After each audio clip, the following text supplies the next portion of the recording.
नमस्कार दोस्तों, मेरा नाम आशीष है। हम जनरल हिंदी पार्ट टेस्ट संख्या 4 देखेंगे। ठीक है, चलिए पहला क्वेश्चन देखिए। पहला है आचार का विलोम शब्द है। तो यहाँ पे आपके ऑप्शन है अनावेशित, अनावृष्ट, अनावृत या फिर अनाचार। तो आचार का जो विलोम शब्द होगा वो अनाचार हो जाएगा। ऑप्शन डी यहाँ पर सही हो जाएगा। अब बात करते हैं अन्य विकल्पों की। अन्य विकल्पों में जैसे देखिए अनावेशित है, तो अनावेशित का विलोम शब्द क्या होगा? आवेशित हो जाएगा। क्या हो जाएगा? आवेशित हो जाएगा। ठीक है, अनावेशित का विलोम आवेशित हो जाएगा। अनावृष्ट का विलोम क्या हो जाएगा? अनावृष्ट का विलोम हो जाएगा अतिवृष्टि। क्या हो जाएगा? अतिवृष्टि। ठीक है, अनावृष्टि का अतिवृष्टि हो जाएगा। ठीक है, अब आगे अनावृत है, तो अनावृत का विलोम हो जाएगा आवृत हो जाएगा। ठीक है, चलिए अगला क्वेश्चन देखिए। स्वाधीन, स्वाधीन का विलोम है। स्वाधीन का विलोम क्या होगा? स्वाधीन का विलोम पराधीन। ऑप्शन सी यहाँ पर सही हो जाएगा। ठीक है, अगला देखिए। विपरीत शब्द का, विपरीत अर्थ का बोध कराने वाले शब्द को क्या कहते हैं? विलोम शब्द कहते हैं। ऑप्शन डी सही हो जाएगा। अगला देखिएगा उन्मूलन। ठीक है, उन्मूलन ध्यान रखिएगा, कहीं कहीं उन्मीलन भी लिखा जाता है, तो यहाँ पर ध्यान दीजिएगा उन्मूलन है। ठीक है, उन्मूलन का विलोम क्या होगा? उन्मूलन का विलोम होता है रोपड़ होता है। क्या होता है? ऑप्शन सी सही हो जाएगा, रोपड़ होता है। अगर हम बात करें उन्मीलन की, यहाँ पे देखिए सिर्फ मात्रात्मक त्रुटि की बात है।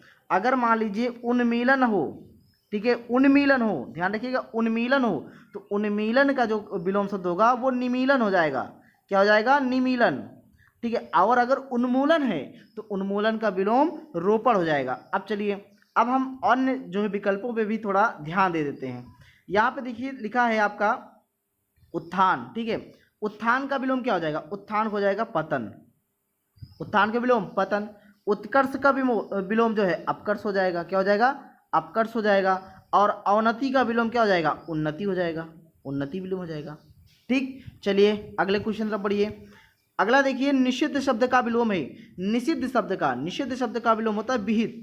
ऑप्शन ए यहाँ पर सही हो जाएगा। अब बात करते हैं संदिग्ध की। अन्य विकल्पों में भी देख लेंगे। संदिग्ध का विलोम होगा असंदिग्ध। यहाँ पर आप प्रत्यय लग जाएगा, बाकी वैसे लिख देना असंदिग्ध। यहाँ पर देखिए अनुपयोगी लिखा है ना, जैसे उपयोगी का आप प्रत्यय लगा के अनुपयोगी लिख देते हैं, तो अनुपयोगी का होगा उपयोगी, और प्रतिबंधित का होगा स्वीकृति। क्या होगा? स्वीकृत। ठीक है, स्वीकृत लिखना है। ठीक है, स्वीकृत प्रतिबंधित का। चलिए अगले क्वेश्चन तरफ बढ़िए। अगला देखिए नैसर्गिक का विलोम है, तो नैसर्गिक का विलोम क्या हो जाएगा? कृत्रिम हो जाएगा। ऑप्शन सी यहाँ पर सही हो जाएगा, कृत्रिम। ठीक है, अब सात्विक का विलोम क्या होगा? सात्विक मतलब सीधा साधा भोजन करने वाला, तो सात्विक उल्टा क्या हो जाएगा? तामसिक हो जाएगा। ठीक है, सात्विक उल्टा तामसिक। और जटिल का विलोम क्या हो जाएगा? जटिल का विलोम सरल हो जाएगा। चलिए अगले क्वेश्चन तरफ बढ़िए। अगला है अल्पज्ञ का विलोम क्या हो जाएगा? अल्पज्ञ मतलब थोड़ा बहुत जानने वाला, और बहुज्ञ मतलब क्या होता है? बहुत जानने वाला, तो ऑप्शन सी यहाँ पर सही हो जाएगा। ठीक है, अल्पज्ञ का बहुज्ञ होता है। अब यहाँ पे लिखिए अभिज्ञ। ठीक है, अभिज्ञ लिखा है ना, तो अभिज्ञ का जो विलोम होगा वो हो जाएगा अनभिज्ञ। ठीक है, इसका विलोम बता रहा हूँ, इसका हो जाएगा अनभिज्ञ हो जाएगा। अभिज्ञ का विलोम अनभिज्ञ हो जाएगा। और कृतज्ञ का जो विलोम होता है वो होता है कृतज्ञ। कृतज्ञ कैसे लिखेंगे? का के नीचे री लगाएंगे, ता लिखेंगे, आधा घा लिखेंगे, फिर ना, कृतज्ञ। ठीक है, कृतज्ञ हो जाएगा। और यहाँ पर अल्पज्ञ का विलोम क्या हो जाएगा? बहुज्ञ हो जाएगा। चलिए अगले पे चलते हैं। कृष, यहाँ पे लिखा है कृष। कृष का विलोम क्या हो जाएगा? हृष्ट पुष्ट। ठीक है, कृष का विलोम क्या होगा? हृष्ट पुष्ट हो जाएगा। चलिए अगला देखिए उदय शब्द का विलोम शब्द छांटिए। यहाँ पे उदय शब्द का जो विलोम होगा हमें उसे छांटना है, तो ऑप्शन डी यहाँ पर उदय शब्द का विलोम हुआ अस्त हो जाएगा। चलिए अगले क्वेश्चन तरफ चलिए। अगला है अनिवार्य का विपरीत अर्थक शब्द है। अनिवार्य का विपरीत अर्थक मतलब अनिवार्य का हमें विलोम ढूंढना है, तो अनिवार्य का ऐच्छिक हो जाएगा। ठीक है, ऑप्शन बी यहाँ पर हो जाएगा। जली का विशेष रूप लिखना है, तो जली का विशेष रूप क्या हो जाएगा? जल हो जाएगा। ऑप्शन बी सही हो जाएगा। चलिए अगले क्वेश्चन तरफ बढ़िए। यहाँ पे देखिए ध्यान रखिएगा निशा का विशेषण रूप है। बहुत सारे दोस्त ऐसे होंगे जो निशा के रूप में गलत भी कर सकते हैं, तो ध्यान रखिएगा निशा का जो विशेषण रूप है वो होता है नैस होता है। ऑप्शन डी यहाँ पर से हो जाएगा। क्या हो जाएगा? नैस हो जाएगा। ठीक है, चलिए अगले क्वेश्चन तरफ बढ़िए। अगला देखिएगा यहाँ पे लिखा है विशेषण शब्द। ठीक है, विशेषण शब्द जिस संज्ञा या सर्वनाम की, ठीक है, जिस संज्ञा या सर्वनाम की विशेषता बतलाते हैं उसे क्या कहते हैं? उसे कहते हैं विशेष कहते हैं। ऑप्शन बी यहाँ पर से हो जाएगा विशेष। ठीक है, और अगर हम विशेषण किसे कहते हैं उसको भी देख लेते हैं। जो शब्द, ठीक है, जो शब्द संज्ञा या सर्वनाम की विशेषता बताए उसे हम विशेषण कहते हैं। ठीक है। अगला देखिएगा, अगला यहाँ लिखा है वह नौकर नहीं आया। वह नौकर नहीं आया में वह क्या है, वह क्या है, कौन सा विशेषण है, वह कौन सा विशेषण है, सार्वनामिक विशेषण है। ऑप्शन सी यहाँ पर सही हो जाएगा, सार्वनामिक विशेषण हो जाएगा। अगला चलिए अगले क्वेश्चन ध्यान दीजिए, यहाँ पर लिखा है मनुष्य कितना धन देगा। मनुष्य कितना धन देगा और याचक कितना लेंगे, वाक्य में जो कितना है शब्द में कौन सा विशेषण है। आप लोग खुद सोचिए, मान लीजिए कि यही चार ऑप्शन दिया हो, इन चार में तो नहीं, मान लीजिए इसमें एक ऑप्शन जोड़ दिया जाए परिमाणवाचक, आप इसमें ऑप्शन की क्या जरूरत है। कितना क्या कह रहा है, कोई मापन बता रहा है ना, तो माप बता रहा है, तो मापन के लिए क्या होगा, परिमाणवाचक होगा। चलिए फिर भी हम ऑप्शन जरूर देख लेते हैं। देखिए, परिमाणवाचक विशेषण, गुणवाचक विशेषण, सार्वनामिक विशेषण या समुदायवाचक विशेषण, कौन सा हो जाएगा, ऑप्शन ए यहाँ पर होगा परिमाणवाचक विशेषण। चलिए अगले क्वेश्चन तरफ बढ़िए, यहाँ लिखा है निम्नलिखित में से कौन सा शब्द, यहाँ पे ढूंढना है शब्द गुणवाचक विशेषण है, तो सॉरी गुणवाचक विशेषण नहीं ढूंढना में, क्या नहीं ढूंढना है, कौन सा गुण नहीं बता रहा है। ठीक है, यहाँ पर बताइए, यहाँ कोई आदमी लिखा, यार बहुत भला आदमी है, तो इसका मतलब उस आदमी की कोई गुण तो बता रहा है ना, इसका मतलब ऑप्शन ए तो नहीं होगा। चलिए अगला देखिए, बहुत ताज़ा है, भैया बहुत ताज़ी मिठाई है, एकदम ताज़ा, बिल्कुल अभी बन के आया है, ये ताज़ा मिठाई है। या फिर अगर नुकीला कोई है, भाई बहुत नुकीली हथियार है, इसका मतलब है कि कोई विशेषता बता रहा है ना, उसकी कोई गुण बता रहा है कि नुकीली हथियार है, ये बहुत भला आदमी है, ये चीज़ ताज़ी है। तो यहाँ दूना जो है वो कोई गुण नहीं बता रहा है, तो ऑप्शन क्या हमारा सही हो जाएगा, ऑप्शन हमारा यहाँ पर सी हो जाएगा, दूना। ठीक है, चलिए अगले क्वेश्चन तरफ बढ़िए, अगला हमारा क्या क्वेश्चन कह रहा है, यहाँ पे देखिए लिखा है श्याम मोहन से अधिक ईमानदार है, इस वाक्य में विशेषण है। अब बताइए विशेषण कौन सा होगा, अधिक हो जाएगा, ऑप्शन सी यहाँ पे सही जाएगा। ठीक है, श्याम मोहन से अधिक ईमानदार है, इसमें कौन सा विशेषण है, अधिक विशेषण है। अगला क्वेश्चन देखिए 10 क्विंटल, ठीक है, यहाँ पे 10 क्विंटल गेहूं खरीद लिया है में विशेषण किस कोटि का है। आप लोग इसमें खुद सोचिए, 10 क्विंटल की बात कर रहा है, 10 क्विंटल एग्जैक्ट बता रहा है ना, 10 क्विंटल बराबर कितना होता है। ठीक है, तो 1 क्विंटल बराबर 100 किलो होता है, तो यहाँ 10 क्विंटल बराबर 10 क्विंटल गेहूं खरीद दिया, यानी कि कोई निश्चित परिमाण बता रहा है, तो ऑप्शन डी यहाँ पे से हो जाएगा, निश्चित परिमाण वाचक हो जाएगा। ठीक है, चलिए अगला देखिए, 4 लीटर दूध में कौन विशेष है, कौन विशेष है, यहाँ पर दूध हो जाएगा। ठीक है, क्या हो जाएगा, दूध हो जाएगा, ऑप्शन यहाँ पर सी सही हो जाएगा। बाकी अगर देखिए 4 लीटर की बात करें तो 4 लीटर कौन सा है, 4 लीटर कौन सा विशेषण है, ये होता है परिमाणवाचक विशेषण है। लेकिन यहाँ पूछ रहा है विशेष पूछ रहा है, ना कि विशेषण पूछ रहा है ना, तो यहाँ पर दूध क्या है, दूध विशेष है। चलिए अगले क्वेश्चन तरफ बढ़ते हैं। ठीक है, इस घर में 15 लोग रहते हैं, इस वाक्य में कौन सा विशेषण है, 15 लोग रहते हैं इस घर में, कौन सा विशेषण है, संख्यावाचक विशेषण है या गुणवाचक विशेषण है या फिर व्यक्तिवाचक विशेषण है या फिर परिमाणवाचक विशेषण है। 15 क्या कर रहा है, काउंट कर रहा है ना, तो संख्यावाचक विशेषण हो जाएगा, ऑप्शन सी यहाँ पर सही हो जाएगा। चलिए अगले क्वेश्चन तरफ बढ़िए, हमारा अगला क्वेश्चन क्या कर रहा है, यहाँ पे निर्देश दिया है, निर्देश के प्रत्येक वर्ग में दिए गए विकल्पों में से हमें यहाँ पे तत्सम शब्द ढूंढना है। ठीक है, तत्सम मतलब होता है संस्कृत का ही शब्द ढूंढना है। यहाँ पर हमें 4 ऑप्शन दिए गए हैं, जैसे कि 21वां देखेंगे, 21वां में सांप है, यहाँ है, मौसी है, मुष्टि है। तो हमें यहाँ पर, अब आप लोग बताइए कि यहाँ पर कौन सा ऐसा वर्ड है, कौन सा ऐसा शब्द है जो तत्सम होगा। मैंने आपको बताया था, हर बार बता रहा हूँ, फिर अभी भी बता रहा हूँ कि जहाँ पर इस तरह का अगर कोई सा यूज होता है या इस तरह का सा कोई यूज होता है या छा यूज होता है या त्रा यूज होता है या ज्ञा यूज होता है या रा या री यूज होता है, आप मान चलिए लगभग बता रहा हूँ कि वो तत्सम शब्द होता है। क्या होता है, तत्सम शब्द होता है। फिर मैं आपको एक बात और बता रहा हूँ, पिछले भी मैंने वीडियो में बताया था, जहाँ पर चंद्र बिंदी लगी हो वो हमेशा क्या होता है, वो हमेशा तद्भव होता है। क्या होता है, तद्भव होता है। अब आप सोचिए कि यहाँ पर सांप भी लिखा है, यहाँ भी लिखा है, तो इसका मतलब है कि सांप और यहाँ तो तद्भव है, ये 200% तद्भव है। बात समझ में आ गई।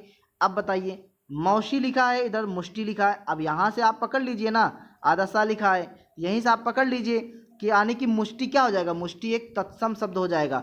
क्यों हो जाएगा, क्योंकि इसमें देखिए आधा सा यूज हुआ है ना। अब बताइए, सांप का तत्सम क्या होता है, सांप तो एक तद्भव है, लेकिन सांप का जो अगर तत्सम की बात करें तो होता है सर्प होता है। सभी लोग संस्कृत में पढ़े होंगे, सर्प होता है। अब यहाँ क्या है, यहाँ एक हिंदी वर्ड है, तो यहाँ का संस्कृत में क्या लिखते हैं, अत्र लिखते हैं। क्या लिखते हैं, अत्र लिखते हैं। अब मौसी लिखा है, मौसी तो हिंदी है, अब मौशिक क्या लिखें, मातृश्वसा, क्या लिखते हैं, मातृ लिखते हैं, श्वा और सा लिखते हैं, ठीक है, मातृश्वसा लिखते हैं, ये मौशिक हो गया। अब यहाँ पर बताइए, यहाँ पर ये तीनों तो हो गए हमारे तद्भव और बच गया मुष्टि, ये है तत्सम। अब मुष्टि का अगर हम बात करें कि तत्भव क्या होगा, तो मुट्ठी, मुट्ठी बंद करते हैं ना, तो वही हो जाएगा मुट्ठी, इस तरह लिखेंगे मुट्ठी, ठीक है, मुट्ठी होता है मुष्टि का तत्भव। चलिए अगले क्वेश्चन तरफ बढ़िए, अगला 22वां क्वेश्चन देखिएगा।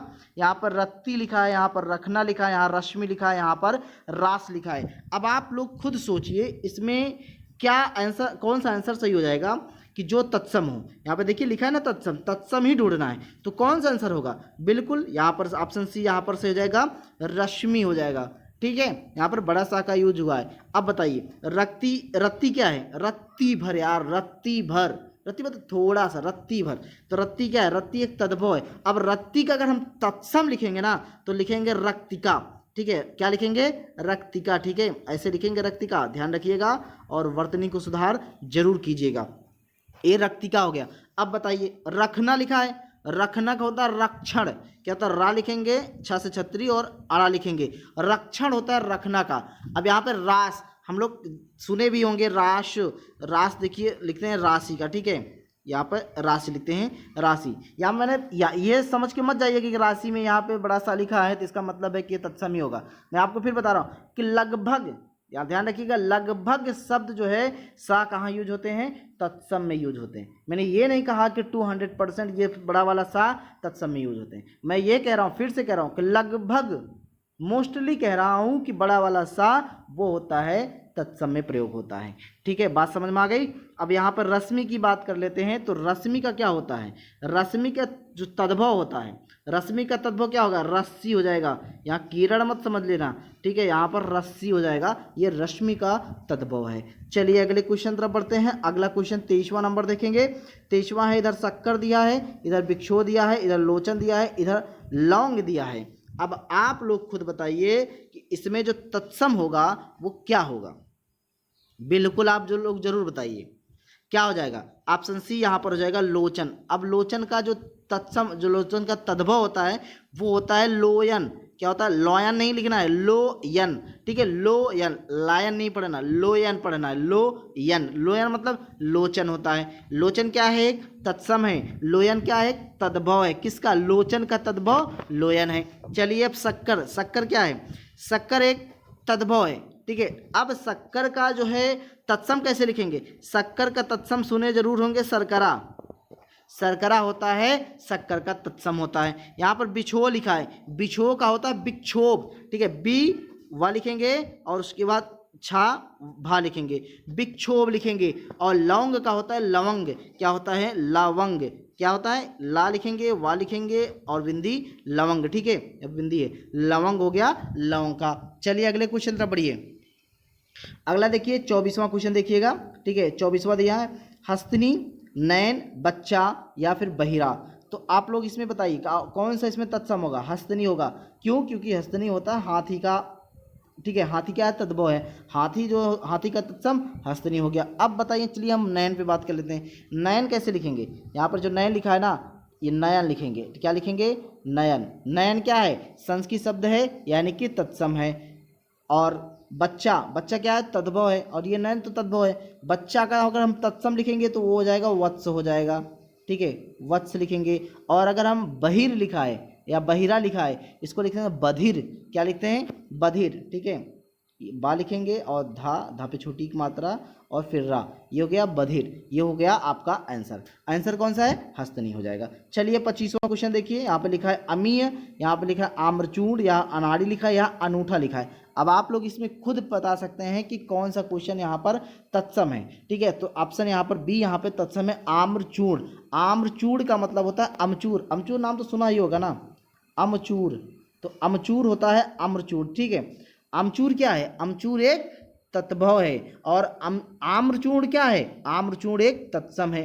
अब चलिए अमी की बात कर लेते हैं। अमी क्या है, अमी एक क्या है, अमी मतलब होता है अमृत, ठीक है, अमी क्या है, अमृत है।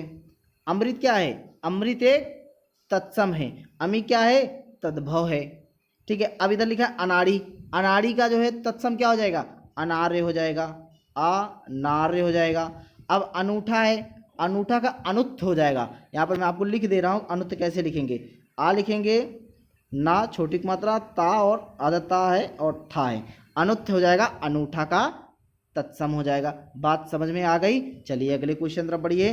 अगला देखिए यहाँ पर जो 26वां क्वेश्चन बता रहा है, ठीक है। 26वां कह रहा है आगहन, अक्षवाट, अपाहज, अपना। आप लोग इसमें खुद पकड़ लीजिए कौन सा हो जाएगा तत्सम। तो सही बात है, ऑप्शन बी यहाँ पर तत्सम हो जाएगा। क्यों? क्योंकि अक्षवाट एक तत्सम है और अक्षवाट का तद्भव होता है अखाड़ा। अखाड़ा नाम तो सुने ही होंगे ना, वहाँ जहाँ पहलवान लड़ते हैं, वहाँ पहलवान जो है अपना कुश्ती वगैरह करते हैं, अखाड़ा, ठीक है। अखाड़ा को ही संस्कृत में अक्षवाट कहते हैं या तत्सम में अक्षवाट कहते हैं। चलिए हम कुछ और जो है इस पे बात कर लेते हैं। जो ऑप्शन दिया है अगहन, अगहन क्या है? अगहन एक तत्भव है। अब अगहन का तत्सम भी समझ लेंगे ना, तो ताकि आपको बराबर ये चीज़ मालूम रहे, ठीक है। अगहन का जो तत्सम होगा वो हो जाएगा अग्रहायण, ठीक है, अग्रहायण, ये हो जाएगा अग्रहायण। अब चलिए अपाहज लिखा है यहाँ पर, ऑप्शन सी देखिएगा, अपाहज, अपाहज को होगा आपादहस्त, ठीक है, क्या हो जाएगा? आपादहस्त, ऐसे लिखेंगे, ठीक है। यहाँ पे ध्यान रखिएगा, देखिए मात्रा तो मात्रात्मक त्रुटि तो नहीं होनी चाहिए। अगर हिंदी है आप पढ़ रहे हैं, मात्रात्मक त्रुटि तो कभी नहीं होना चाहिए, ये चीज़ आप ध्यान रखिएगा। कभी भी कभी कहीं भी लिखिए तो मात्रात्मक त्रुटि बिल्कुल मत कीजिए। कोशिश यही रहे कि मात्रात्मक त्रुटि ना हो। बाकी अगर गलती से अगर गलत हो जा रहा है वो अलग बात है, लेकिन फिर भी अगर गलत हो रहा है तो उसको सुधार करने की ज़रूरत है, उसको और पढ़ने की ज़रूरत है, ठीक है। अब यहाँ पर अपना लिखा है ना, अपना का अगर हम जो है तत्सम बात करें, अपना का तत्सम होगा आत्मनः, क्या हो जाएगा? आत्मनः, ठीक है। अब एक मैंने पिछले ही मेरे वीडियो में बताया था आत्मा, जैसे आत्मा का अगर हम कहीं अगर बात करें, आत्मा का जो है अगर तद्भव तत्सम की बात करें तो हो जाएगा आप। बात समझ में आ गई। चलिए 27वां क्वेश्चन देखते हैं। 27वां है उड़, उठना, उज्ज्वल, उगना। अब इनमें क्या ढूंढना है? इनमें हमें तत्सम ही ढूंढना है, तो क्या हो जाएगा? उज्ज्वल हो जाएगा। उज्ज्वल का तद्भव क्या होता है? उजाला होता है, ठीक है। उज्ज्वल का तद्भव जो है उजाला होता है। हमें ढूंढना क्या था? तत्सम। तो उज्ज्वल क्या है? तत्सम है, तो ऑप्शन सी यहाँ पर सही हो जाएगा। अब हम अन्य विकल्पों पर भी चर्चा कर लेते हैं। जैसे उड़ लिखा है, उड़ लिखा है ना, उड़ का होता है उड, क्या होता है? उड, ऐसे लिखेंगे, ठीक है, उड हो गया। या फिर जानकारी के लिए ऐसे भी लिख सकते हैं उड, उड का उड़। उड क्या है? उड क्या है? तत्सम है। उड़ क्या है? तत्भव है। उठ, उठ मतलब क्या है? तद्भव है। उत्तिष्ठ, उत्तिष्ठ क्या है? उत्तिष्ठ एक तत्सम है। यहाँ पे देखिए उठना है ना, उठ, उठ, उठना, उठ, उठना, इसका मतलब क्या है? उत्तिष्ठ, उत्तिष्ठ, मैं आपको लिख रहा हूँ, उत्तिष्ठ लिख दे रहा हूँ, ठीक है। यहाँ पर उत्तिष्ठ ऐसे लिखेंगे, ये भी मात्रात्मक त्रुटि ना हो। उत्तिष्ठ ऐसे लिखेंगे, उत्तिष्ठ का तद्भव उठना होता है। अब ऑप्शन डी में ध्यान दीजिएगा, ध्यान दीजिए, ऑप्शन डी बोल रहा है उगना। उगना क्या है? तद्भव। उगना का तत्सम उद्गत, मैंने इस पिछले भी क्वेश्चन में चर्चा किया था, उद्गत, ठीक है। चलिए बात समझ में आ रही होगी। चलिए अगला देखिएगा, यहाँ पे लिखा है, निर्देश दिया है, नीचे के प्रत्येक वर्ग में दिए गए विकल्पों में से तद्भव शब्द ढूंढना है। ऊपर में हमने तत्सम ढूंढा, अब नीचे में हमको क्या ढूंढना है? तद्भव ढूंढना है। चलिए ढूंढ लेते हैं भाई। यहाँ पर 28वां देखिएगा, 28वां दिया है अंगूठा, अंत्र, अंध, एकल। अब आप लोग खुद सोचिए यहाँ पर कौन सा आंसर सही हो जाएगा। तो ऑप्शन क्या हो जाएगा? ऑप्शन ए यहाँ पर हमारा सही हो जाएगा। क्यों सही हो जाएगा? क्योंकि अंगूठा एक क्या है? तत्भव है। बाकी ये अंत्र, अंध, एकल क्या है? ये सभी तत्सम है। क्यों है? इस पर भी हम चर्चा कर लेते हैं। चलिए, अंगूठा का आप लोग कभी न कभी संस्कृत में अंगुष्ठ पढ़े होंगे, बिल्कुल पढ़े होंगे, इसमें कोई दो राय नहीं होगा, ठीक है। अंगुष्ठ ऐसे लिखते हैं, यहाँ पर बिंदी रहेगा, अंगुष्ठ। अंगुष्ठ मतलब अंगूठा होता है। अब बताइए, हिंदी में कभी आंत सुना है? आंत ऐसे लिखते ना, आंत। तो हिंदी में जो आंत है वही संस्कृत में अंत्र है। क्या है? अंत्र। क्या है? अंत्र है। बात समझ में आ गई। चलिए अगला भी ध्यान दीजिए। अब बताइए, अंध लिखा है ना, यहाँ पर अंध कहाँ गया? ये ऑप्शन सी है, यहाँ अंध लिखा है। अंध क्या है? एक तत्सम है, लेकिन अंध का क्या हम लोग गांव में क्या बना, अंधा बोलते हैं ना, अंधा। अंधा एक तद्भव है और अंध क्या है? एक तत्सम है। एकल पे ध्यान देते हैं। एकल, एकल मतलब सिंगल ना, एकल मतलब सिंगल, और यहाँ पे जो तद्भव यूज होता है वो अकेला होता है। एकल का तद्भव अकेला, अकेला मतलब भी सिंगल ही होता है, बात समझ में आ गई। चलिए अगले क्वेश्चन तरफ बढ़िए। अगला देखिए यहाँ पे 29वां बता रहा है, ठीक है। 29वां देखिएगा, अटारी है, अग्रहायन है, ठीक है, अग्रहायन, अक्षोट, आकड़न। अब इसमें आपको तद्भव ढूंढना है। पहली बात हमने बताया था यहाँ पर जैसे छा का यूज जहाँ हो रहा है वहाँ लगभग मान चलिएगा आपका तत्सम है, यानी कि अक्षोट का होता है अखरोट, ये आप हटा दीजिए। ऑप्शन सी आप तो मिल मैच नहीं कर रहा है, ठीक है। अब इसी में देखिए आप और ढूंढिए, अटारी। अटारी आप सबको पता है अट्टालिका होता है, क्या होता है? अटारी का अट्टालिका होता है, यानी कि ए और सी से कोई मतलब नहीं है, इसको अभी साइड में रखिए। आपका बच गया बी, अग्रहायन और आकड़न। अब बताइए आकड़न का मतलब है अकड़ना, क्या हो गया? अकड़ना। लेकिन यहाँ पे तद्भव ढूंढना है, ठीक है। मैं यहाँ पे थोड़ा मिस कर गया। देखिए जो अटारी होता है ना, अटारी एक तद्भव शब्द है। क्यों? क्योंकि जो अट्टालिका है, अट्टालिका होता है ये तत्सम होता है, ठीक है। अट्टालिका एक तत्सम है और अटारी एक तद्भव है। बाकी जैसे अग्रहायन, अक्षोट, आकड़न ये सब क्या है? ये सभी तत्सम है। अब अटारी एक तद्भव है, ठीक है। तो ऑप्शन ए यहाँ पर हमारा सही हो जाएगा। क्यों? क्योंकि अटारी का तत्सम होता है अट्टालिका, ठीक है। अटारी का तत्सम क्या होता है? अट्टालिका होता है। और यहाँ पर अग्रहायन, ठीक है, अग्रहायन का होता है अगहन, अग्रहायन का अगहन होता है, ठीक है। आकड़न लिखा है ना, आकड़न को होता है अकड़ना, अकड़ना। और यहाँ पर अक्षोट लिखा है अखरोट होता है, किसा?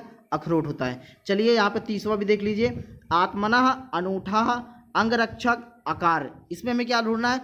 तद्भव ढूंढना है, ठीक है। तो तद्भव इसमें क्या हो जाएगा? अनूठा हो जाएगा, यानी कि 30 का बी हो जाएगा अनूठा। क्यों? क्योंकि अनूठा का होता है जो तत्सम होगा, अनूठा का तत्सम होगा अनुत्थ। क्या होगा? आ लिखेंगे, ना लिखेंगे, ता और था, अनुत्थ लिखेंगे, ठीक है। अनुत्थ एक तत्सम है और अनुत्थ का तद्भव अनूठा होता है, ठीक है। अब यहाँ देखिए आत्मना लिखा ना, आत्मना, आत्मना एक तत्सम है, तो आत्मना का जो है तद्भव होगा वो अपना होगा, अपना होगा। अनूठा आपका तो पता ही है तद्भव है। अंगरक्षक लिखा है ना, अंगरक्षक का होता है अंगरखा, अंग रखा। ये अंगरक्षक क्या है? अंगरक्षक एक तत्सम है और अंगरक्षा का तद्भव होगा अंग रखा। अब ध्यान रखिए अंग रखा कैसे लिखेंगे। पहले बात तो हम अंग चंद्र बिंदी लगाएंगे और अंग हो गया, फिर रखा लिखेंगे, ठीक है। ये हो गया अंग रखा, अंग रखा, अंगरक्षक हो गया। अगला इसमें देखिए जो आकार लिखा है ना, आकार मतलब आकाज, कहते हैं ना बड़ा आकाज है यार, बहुत आकाज। और आकार क्या है? एक संस्कृत शब्द है, एक तत्सम है। आकाज क्या है? एक तद्भव है। बात समझ में आ गई। चलिए अगले क्वेश्चन तरफ पढ़ेंगे, फटाफट खत्म करने की कोशिश करेंगे। यहाँ पे लिखा गया है अंत्यज शब्द का सही अर्थ है। अंत्यज एक होता है अंडज, एक होता है अंडज, एक होता है अंत्यज। अंडज मतलब है जो अंडे से जन्म लेता है, और अंत्यज का मतलब होता है जो निम्न या अछूत वर्ग से जन्म हुआ हो, उसका हम कहते हैं अंत्यज कहते हैं। यहाँ पर देखिए ऑप्शन है जो जन्म से आपका कहूँ जो जन्म के उपरांत त्याग दिया गया हो। उसके बाद यहाँ पे आपके और ऑप्शन दिए गए हैं। यहाँ पर लिखा है जो जिसका जन्म निम्न या अछूत वर्ग से हुआ, तो यही ऑप्शन हमारा यहाँ पर से जाएगा, जिसका जन्म निम्न या अछूत वर्ग से हुआ हो। यहाँ पे लिखा है बहुज्ञ। बहुज्ञ शब्द का सही अर्थ क्या होता है? जो बहुत जानकार हो, यानी कि ऑप्शन ए यहाँ पर सही हो जाएगा, जो बहुत जानकार हो। अगला देखिए यहाँ पे जिसे किसी से लगाव ना हो उसे कहते हैं निर्लिप्त। ध्यान रखिएगा दोस्तों, यदि आप चैनल पे नए हैं तो चैनल को सब्सक्राइब भी कर लीजिएगा और दोस्तों का शेयर भी कीजिए, वीडियो को लाइक भी कर दिया करो यार, ठीक है। अगला क्वेश्चन देखिएगा, यहाँ पर है जो कुछ जानने की इच्छा रखता हो उसे क्या बोलते हैं? उसे बोलते हैं जिज्ञासु। जो कुछ जानने की इच्छा रखता हो उसे जिज्ञासु बोलते हैं। बात समझ में आ गई। 35वां देखिएगा, जो बात लोगों द्वारा सुनी गई हो, जो बात लोगों से सुनी गई हो उसे कहते हैं क्यूदंती। क्या बोलते हैं? क्यूदंती। ये ध्यान रखिएगा, एग्जाम के लिए दृष्टि से बहुत इंपॉर्टेंट है, ठीक है। चलिए अगला देखिएगा, जो सबके, ठीक है, जो सबके समानाधिकार पर विश्वास, समाजवाद। ऑप्शन बी यहाँ पे सही हो जाएगा। रजोगुण वाला राजसिक होता है, ठीक है। ऑप्शन बी यहाँ पर सही हो जाएगा। आगे देखिएगा, जिसकी आशा ना की गई हो उसे बोलते हैं अप्रत्याशित। पेट की आग के लिए एक उचित शब्द है जठराग्नि। क्या बोलते हैं? जठराग्नि। अगला देखिएगा युयुत्सु। यहाँ पे ध्यान रखिए, युयुत्सु का मतलब है युद्ध के इच्छुक। ऑप्शन बी यहाँ पर सही हो जाएगा। चलिए यहाँ पर हमें एक शुद्ध वाक्य भी ढूंढना है, शुद्ध वाक्य भी ढूंढ लेते हैं। निम्नलिखित वाक्यों में एक शुद्ध वाक्य ढूंढना है। पेड़ की पत्ता गिरी, पेड़ में से पत्ता गिरा, पत्ता गिर पड़ा पेड़ों से, या पेड़ से पत्ता गिरा।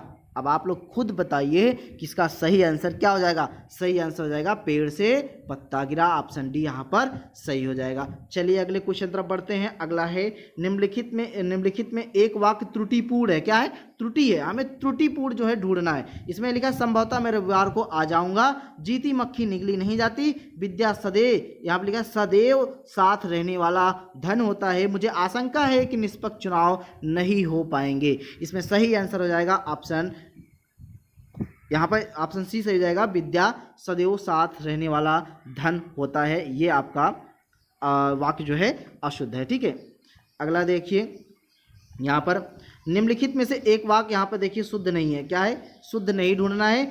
उसने केवल मुझे निमंत्रित किया, सभी को देश की संस्कृति का सम्मान करना चाहिए, आपने उसे टका सा जवाब दिया, शिष्य गुरु जी के पैर में गिर पड़े। इसमें जो शुद्ध नहीं है ऑप्शन डी यहाँ पे शुद्ध नहीं है, बाकी सभी शुद्ध हैं। ठीक है, क्वेश्चन को ध्यान रखिएगा। यहाँ पर देखिए क्वेश्चन, अगर आप बार बार, मैं आपको फिर इसमें क्वेश्चन बता रहा हूँ। जैसे लिखा है कि निम्नलिखित एक वाक्य में शुद्ध नहीं है, यहाँ पे ध्यान रखिए शुद्ध नहीं ढूंढना है। काफ़ी लोग क्या होते हैं कि शुद्ध पढ़ लिए बस छोड़ दिए क्वेश्चन को, अब वहीं से क्वेश्चन सॉल्व करने लगते हैं, लेकिन क्वेश्चन को पूरा पढ़ना है। ठीक है, यहाँ पे लिखिए उसने केवल मुझे निमंत्रित किया, उसने मुझे केवल निमंत्रित किया। आप खुद सोचिए, क्या ये गलत लग रहा है? नहीं गलत, ये गलत नहीं लग रहा है, ये सही लग रहा है, ये सही लग रहा है। ठीक है, अब बाकी सभी को देश की संस्कृति का सम्मान करना चाहिए, भी सही लग रहा है। आपने उसे टका सा जवाब दिया और शिष्य गुरु जी के पैर में गिर पड़े, ये आप कहाँ से सही लग रहा है? आपको सही नहीं लग रहा ना, इसलिए क्वेश्चन को बराबर पढ़िए। तो ऑप्शन डी यहाँ पर हमारा जो क्वेश्चन वो सही हो जाएगा। चलिए 44 में देखिए लिखा है निम्नलिखित वाक्यों में एक अशुद्ध, फिर देखिए यहाँ पर अशुद्ध ढूंढना है। उसने अपने प्राण की बाजी लगा दी। ठीक है, यहाँ पे देखिए राम सीता और लक्ष्मण वन को गए, यहाँ पे लिखा है वन को गए, वन को गए, यहाँ भी यहाँ पकड़ सकते हैं। और उसकी आंखों से आंसू निकल पड़े, आपकी महत्ता से सभी लोग परिचित हैं। तो इसमें कौन सा शुद्ध है? आप लोग खुद बताइए कि इसमें कौन सा। तो बिल्कुल यहाँ पे ऑप्शन बी राम सीता लक्ष्मण वन को गए, ये अशुद्ध है। क्यों? क्योंकि यहाँ को का यूज नहीं होगा, राम सीता और लक्ष्मण बन गए। बात समझ में आ गई? चलिए अगला देखिए, यहाँ पे निम्नलिखित में एक वाक्य जो है त्रुटिपूर्ण है, हमें त्रुटि ढूंढना है। निरपराधी को सजा नहीं देना चाहिए, वह सकुशल घर पहुंच गया, मोती सीप में पलता है, व्यापारी ने 5 कुंतल कोयला खरीदा। आपको हम बता रहे हैं यहाँ पे, अगर कहीं निरपराधी लिखा हो तो वो जान लीजिए वर्ड क्या है, गलत है, वो वर्ड ही गलत है। क्योंकि निरपराधी कभी लिखा ही नहीं जाता है, उसकी जगह निरपराध लिखा जाता है। ठीक है, निरपराध लिखा जाता है, निरपराधी का यूज होता ही नहीं है। निरपराध को सजा नहीं देना चाहिए, ये ऑप्शन होगा, ये यही होगा, यही त्रुटिपूर्ण है। ऑप्शन ए यहाँ पर हमारा सही हो जाएगा। अगला देखिएगा, यहाँ तो आप लोग सभी बता देंगे, शुद्ध वर्तनी शब्द हमें ढूंढना है। यहाँ पर लिखा है आंशीवाद, यहाँ लिखा है आशीर्वाद, यहाँ लिखा है आशीर्वाद, यहाँ लिखा है आरसीवाद। ठीक है, इसको पढ़ेंगे आरसीवाद, तो ऑप्शन सी यहाँ पर सही जाएगा आशीर्वाद। ठीक है, अगला देखिए, एक ही शब्द की वर्तनी 4 तरह से लिखी गई है, सही शब्द का हमें चुनना है। यहाँ पर देखिए, यहाँ लिखा है ऊपर लिखित, ये भी पढ़ेंगे ऊपर लिखित, ये भी पढ़ेंगे ऊपर लिखित, ये भी पढ़ेंगे ऊपर, यहाँ पे लिखे ऊपर लिखित पढ़ेंगे, यहाँ लिखेंगे ऊपर लिखित। ठीक है, तो सही आंसर हो जाएगा ऑप्शन बी ऊपर लिखित। ठीक है, इसमें कोई डाउट मत रखिएगा। अगला देखिए, यहाँ पर हमें लिखा है निम्नलिखित में से एक शब्द की वर्तनी अशुद्ध में ढूंढना है। उज्ज्वल बिल्कुल सही है, कवियत्री बिल्कुल सही है, मोक्ष बिल्कुल सही, कवियत्री ये गलत है, तो सही हमें अशुद्ध ढूंढना है, इसलिए ऑप्शन यहाँ पर हमारा सी सही हो जाएगा, कवियत्री। ठीक है, अगला देखिएगा, निम्नलिखित में से कौन सा शुद्ध शब्द हमें ढूंढना है, पूजनी, पूजनी, पूजनी या फिर पूजनी, तो सही आंसर हो जाएगा ऑप्शन सी पूजनी। बाकी सारे आंसर जो है बाकी अशुद्ध हैं। ठीक है, अगला देखिए 50वां, इनमें से वर्तनी की दृष्टि से शुद्ध शब्द हमें ढूंढना है। अंतर्धान, खष्टम, सहस्त्र, अनुसंगिक, तो सही आंसर क्या हो जाएगा, अंतर्धान ही जो है शुद्ध है, बाकी ये खष्टम, अनुसंगिक, सहस्त्र ये सभी क्या है, अशुद्ध है। बात समझ में आ रही कि नहीं आ रही है? अब ये भी आपको बता रहे हैं, खष्टम को लिखते हैं यहाँ पर हलंत लग जाएगा। ठीक है, ख श ट म, यहाँ पे हलंत लग गया तो वो भी सही हो जाएगा, बात यही आपको बता रहा हूँ। ठीक है, और अगर यहाँ सहस्त्र लिखा है तो देखिए यहाँ पे सहस्त्र लिखा जो है वो जो है ये भी आपका गलत है। क्यों? क्योंकि यहाँ पे सहस्त्र ऐसे लिखेंगे। ठीक है, ये तरह इस तरह लिखेंगे। ठीक है, सहस्त्र हो गया। अब बाकी अनुसंगिक नहीं, आनुसंगिक लिखते हैं। क्या लिखते हैं? आनुसंगिक। चलिए अगला क्वेश्चन देखिए, यहाँ पर कुल का पर्यायवाची हमें लिखना है। कुल का पर्यायवाची शब्द क्या है भाई? आप लोग बताइए, बिल्कुल बताइए, कुल का पर्यायवाची क्या है? कुल का पर्यायवाची है वंश। क्या है? वंश है। ठीक है, बात समझ में आ गई। अब यहाँ देखिए, यहाँ पे शालीन, कुलीन, निकृष्ट लिखा है, तो निकृष्ट से क्या होता है? अधम। शालीन से क्या होता है? शिष्ट। और श्रेष्ठ क्या होता है? तो यहाँ पे शालीन, कुलीन, कुलीन क्या है, एक श्रेष्ठ है। बात समझ में आ रही ना, नहीं समझ में आ रहा बात, बिल्कुल। चलिए अगला क्वेश्चन देखिए, यहाँ पर धनेश्वर का पर्याय है। धनेश्वर का पर्याय क्या हो सकता है, खुद इसमें आप लोग खुद आप पकड़ ही सकते हैं। धनेश्वर का पर्याय कुबेर हो जाएगा। क्या हो जाएगा, कुबेर हो जाएगा। अगला देखिए, कुसुमेशु का पर्यायवाची शब्द है। कुसुमेशी का पर्यायवाची क्या शब्द हो जाएगा, कामदेव। क्या हो जाएगा, कामदेव हो जाएगा। अब यहाँ जो अंबर लिखा है, अंबर होता है आकाश का पर्यायवाची, और दृग होता है आंख का पर्यायवाची, और जो है कलकंठ होता है कोयल का पर्यायवाची। क्या होता है, कलकंठ कोयल का पर्यायवाची होता है। अगला क्वेश्चन देखिएगा, यहाँ पे सांभवी, सांभवी पर्यायवाची शब्द है, पार्वती, दुर्गा, विभावरी या फिर रजनीपति का। तो सही आंसर क्या है, सांभवी का दुर्गा पर्यायवाची होता है। और इसके अलावा जैसे कल्याणी, रजनी, काली, चंडिका भी ये जो है सांभवी की पर्यायवाची होती है। ठीक है, अगला क्वेश्चन देखिए, भागीरथी का पर्यायवाची होता है गंगा। ये सभी को पता है, इसमें कोई दो राय नहीं है। ठीक है, अगला देखिए, गणेश का पर्यायवाची शब्द क्या होगा, विनायक होगा। ऑप्शन बी यहाँ पर सही हो जाएगा। अब ये भी बता दें, महादेव की पर्यायवाची, महादेव की पर्यायवाची विनीत या मराल की पर्यायवाची। अब बताइए आप लोग, महादेव की पर्यायवाची क्या हो सकती है, महादेव की पर्यायवाची शंकर हो सकती है, शंकर। और अगला देखिए, यहाँ पर विनीत का पर्यायवाची सौम्य होता है। क्या होता है, सौम्य होता है। और मराल का पर्यायवाची होता है हंस होता है। इस पे बिल्कुल ध्यान रखिएगा, मराल का पर्यायवाची हंस होता है। अगला क्वेश्चन देखिए, यहाँ पर दुहिता है। दुहिता, यहाँ पे देखिए, दुहिता का पर्यायवाची क्या होता है, पुत्री होती है। ठीक है, दुहिता का पर्यायवाची पुत्री होता है। भार्या, गृहिणी सब क्या है, पत्नी की पर्यायवाची होता है। और तनय जो है पुत्र का पर्यायवाची होता है। बात समझ में आ गई। चलिए अगले क्वेश्चन तरफ बढ़ते हैं। अगला लिखा है, निम्न में कमल का पर्यायवाची है। कमल का पर्यायवाची क्या है, नीरज है। और दिनकर सूर्य का, व्योम क्या है, आकाश का। और ललाम क्या है, सुंदर का पर्यायवाची है। ठीक है, अगला देखिए 59वां, नयन का पर्यायवाची शब्द क्या है। नयन का मतलब क्या होता है, आंख होता है। तो नयन का पर्यायवाची क्या हो जाएगा, यहाँ पर अंबक हो जाएगा। ठीक है, अगला और आज का लास्ट क्वेश्चन देखिए, खल। यहाँ पर लिखा है, खल का पर्यायवाची शब्द क्या होगा, खल का पर्यायवाची शब्द हो जाएगा दुष्ट। ऑप्शन डी यहाँ पे हो जाएगा। अब यहाँ पे देखिए, मयूर लिखा, मयूर का मोर हो जाएगा, खग का पक्षी हो जाएगा, तुहिन का हिम हो जाएगा। बात समझ में आ गई। तो दोस्तों, आज का वीडियो आपको कैसा लगा, वीडियो आप जरूर कमेंट करके बताइएगा। ठीक है, कल फिर मिलते हैं, तब तक के लिए नमस्कार।